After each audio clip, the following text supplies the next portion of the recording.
এক অনুষ্ঠানের মধ্য দিয়ে মঙ্গলবার আগরতলা টাউন হলে টাউন বরদোয়ালি বিধানসভা কেন্দ্রের মাধ্যমিক ও উচ্চ মাধ্যমিকে কৃতী ছাত্রছাত্রীদের সংবর্ধনা প্রদান করা হয়।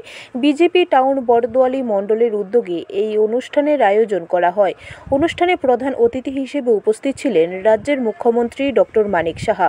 অনুষ্ঠানে আলোচনা করতে গিয়ে মুখ্যমন্ত্রী ডক্টর মানিক সাহা বলেন, প্রধানমন্ত্রী পরীক্ষা পে চর্চা অনুষ্ঠান করেছেন। পরীক্ষা নিয়ে চিন্তা না করে চ্যালেঞ্জ হিসেবে নিতে হবে।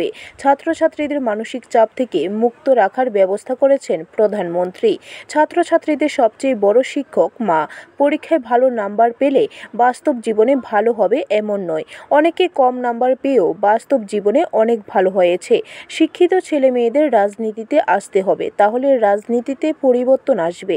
সমাজ ও দেশের উন্নয়নের জন্য নিজেদের মেধা, জ্ঞান এবং বুদ্ধিকে কাজে লাগাতে হবে। তার উপর গুরুত্ব দিয়েছে, আমরাও সেটা করছি। বন্দে ত্রিপুরা এবং 5টি ই-বিদ্যা চ্যানেল আমরা ত্রিপুরাতে শুরু করেছি। স্মার্ট ক্লাস এখন শুরু হয়েছে, প্রায় ত্রিপুরাতে 854 স্কুলে আমরা স্মার্ট ক্লাস শুরু করেছি। টিঙ্কারিং ল্যাব, এগুলো আমাদের সময় তো একটু নামও শুনিনি আমরা। টিঙ্কারিং ল্যাব প্রায় 227টি স্কুলে আমরা টিঙ্কারিং ল্যাব শুরু করেছি, যাতে ইনোভেটিভ কিছু আইডিয়া ওদের থাকে।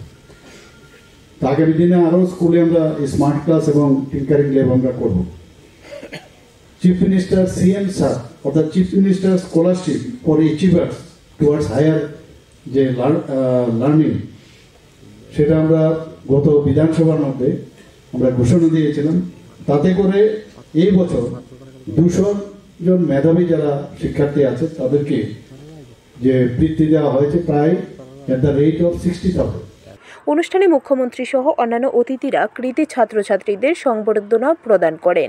কৃতী ছাত্রছাত্রীদের উত্তরীয় পরিয়ে দিয়ে তাদের হাতে তুলে দেওয়া হয় একটি করে ব্যাগ। ব্যুরো রিপোর্ট, খবর ত্রিপুরা।